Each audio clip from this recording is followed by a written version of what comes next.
For our labs today, we will be using the 2000 Buick Lasabre that is using sequential fuel injection, apologize for that, with single port injection into the intake. This Buick actually does have a mechanical return type fuel system. Looking here, all the fuel injectors here, so you have one here, and one here on the back side of the engine, and on the front side of the engine, you obviously have one right here, and one right here. They each have there's two wires leading to each. One is going to be a different color, but the other one is a pink wire, and it's common to all cylinders, and we'll show you that in a second on the wiring diagram. Go ahead. As we can see here, we've got the pink color wire as our source voltage for all of them, and then we have the different colors for the driver circuits for our fuel injectors. Here I've actually pulled the two fuses for the injectors. So what happened to be fuse 21 and fuse 16 should line up right here and here. So now my partner's going to crank it, and you'll hear what happens when you pull the fuel injector fuses. So the car does not start with no injector signal. For this test, I have actually taken one of the fuses and put it back into fuse spot 21. Since there are two banks, there are two fuses for the fuel pump. So we're going to go ahead and crank it with only one fuse in it and see how the engine responds. So it will run, but it sounds like you killed half of the cylinders, which you actually did by not putting in both cylinders. So if you have that problem, that is why. Basically, what I'm showing here is the location of the fuel pump relay and fuel pump fuse that is underneath the back seat.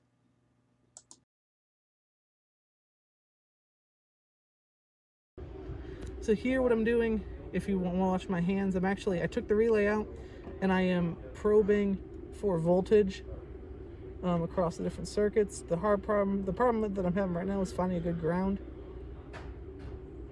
There's a good ground right there. You can see I got 11.5 to the fuel pump relay, and next I'll show you how to bridge the relay. Actually close the gap to make the fuel pump fire without a relay in it. Go.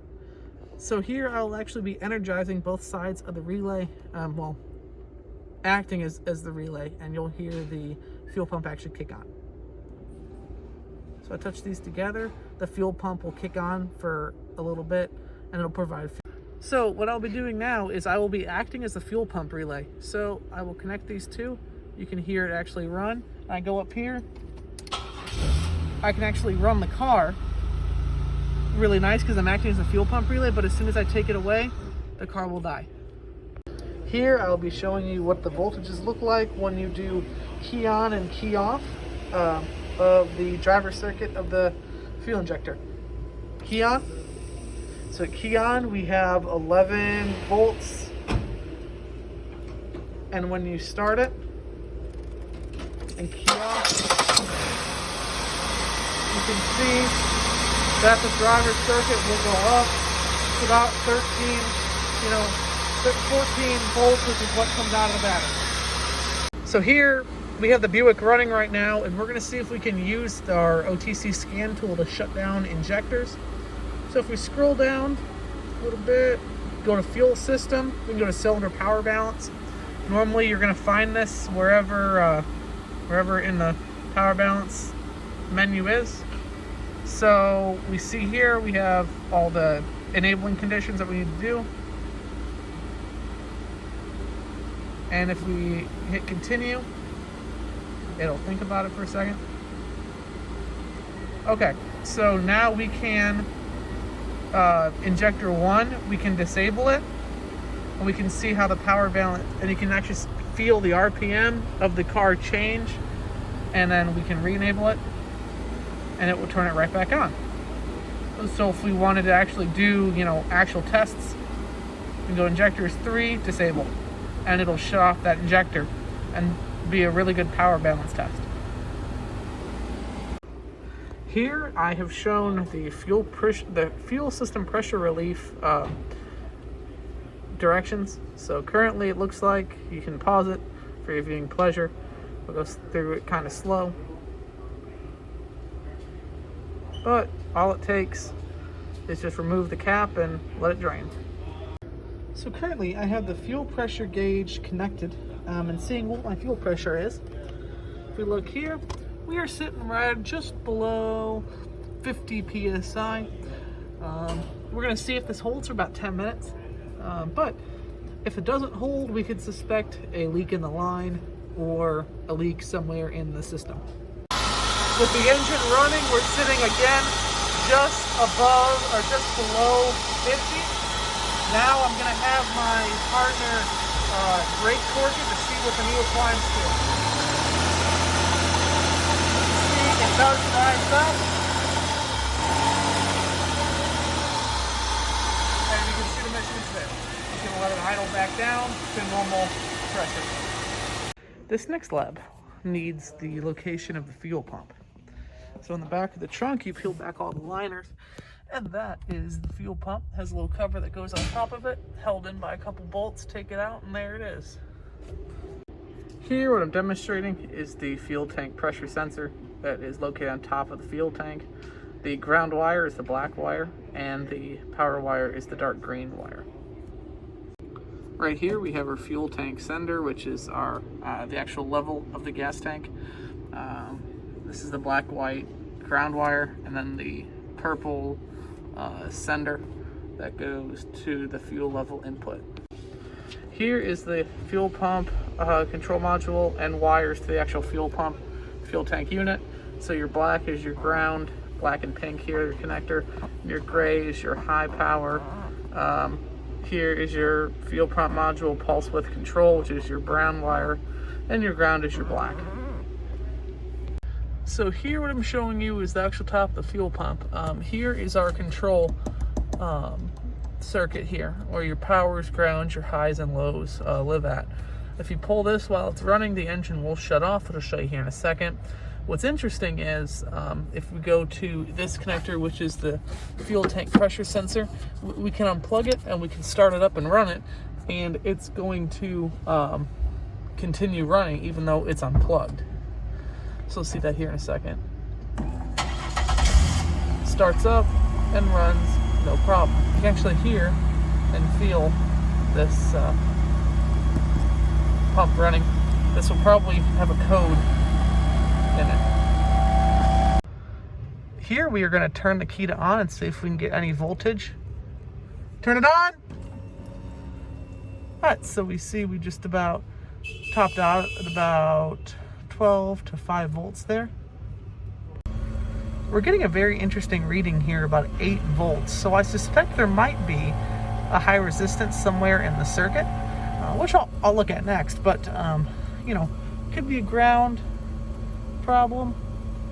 Actually, I actually think that might be a ground problem.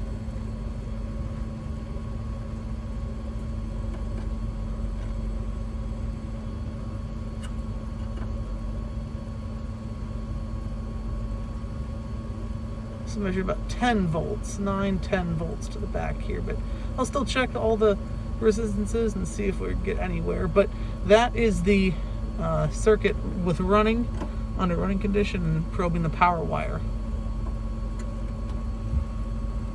So because this is a mechanical return system, we can look at here, we have our gray wire.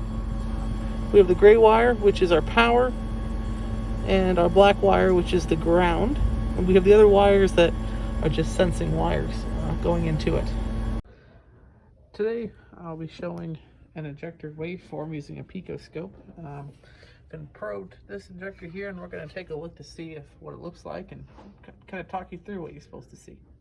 So I actually set the picoscope on a repeat trigger, and you can see where it is off. We have it on here, and the fuel is squirting.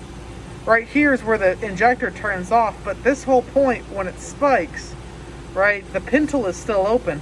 See this little dip right here, this little jack up? Right here is where the pintle is actually closing. So it's kind of cool to use the picoscope to see that. But yeah, that is the graph of the Buick. Here for your viewing pleasure, I'm showing you the wiring diagram of the fuel injectors and all the different wires that are associated with them. You can pause it if you need to. We can see here at the bottom of the connector diagram here that the fuel injectors are ground side switched because they are switched here on the ground side of the circuit. As I have demonstrated before, these two fuses here are your bank 1 and bank 2 fuel injector fuses. So if you were to disconnect these, you would essentially kill that bank of cylinders. Here is our resistance spec for the ohms, for the fuel injectors, I apologize. After hooking up my jumper wires, we can see that we're running in the range at 12.5. However, that is a bit high. We will double check to make sure the rest of the injectors are in the same area. This one technically is actually out of spec, being that the spec was 12.5, this is 12.9. This may indicate a problem in the injector, and we will dig deeper to see if that actually influences running condition.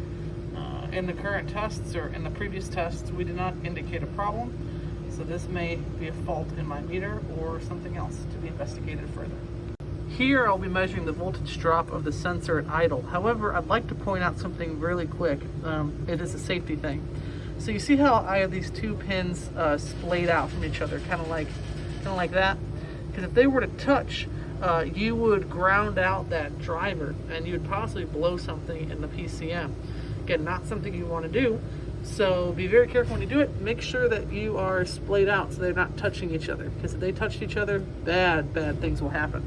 You can see I even have my leads apart from each other also. At idle, we can see that we're running under a volt of drop between the sensor, under even half a volt, so that's really good to see. That is within spec. I will now rev the engine a little bit, and you'll get to see what happens when I do so. It happens to the voltage drop. As you can see, as I revved it up, the voltage drop climbs up to a volt. And right at about red line, it'll jump up to about 2 volts across the sensor. Well, I have pulled the alternator connector out of the back of the alternator, and we're going to start the engine to see how it changes the voltage drop of the sensor. So there it is right there, and there was it at some point.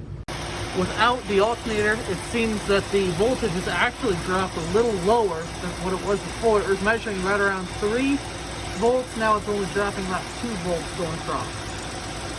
We will now see what happens when I create a vacuum leak and see what happens to the voltage drop after a vacuum leak is created. I'll go ahead and just kind of yoink. The voltage drop goes up. There's a lot of voltage crossing that as the PCM tries to compensate for the vacuum leak. In this next test, we're going to give it a little bit of Hank Hill's special go-go juice here, propane, and we're going to see if that changes voltage drop and what kind of things it will compensate for. See if this engine likes a little go-go juice. Now, a little reminder, when you are using propane, make sure you don't use too much of it, or you could blow that intake sky high or do a whole bunch of bad stuff to the engine. So always beware when you're using this kind of stuff. So now I'm going to give it a little bit of Hank Hill's Go-Go juice, and we're going to see what it does. What propane does is it will enrich it and make the engine run a little rich. So let's give it a little bit of juice.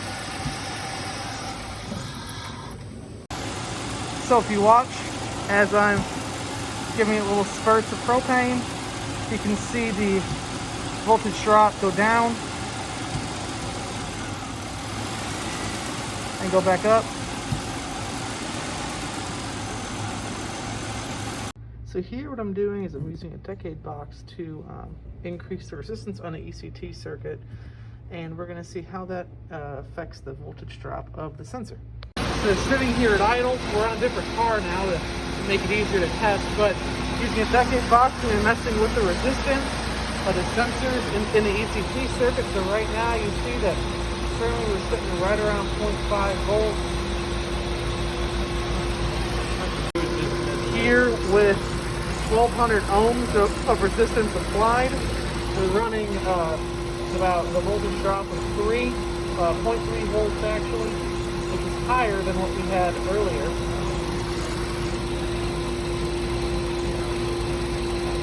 But if I up the voltage, say to 2500 ohms, you can see it fluctuate a little bit more.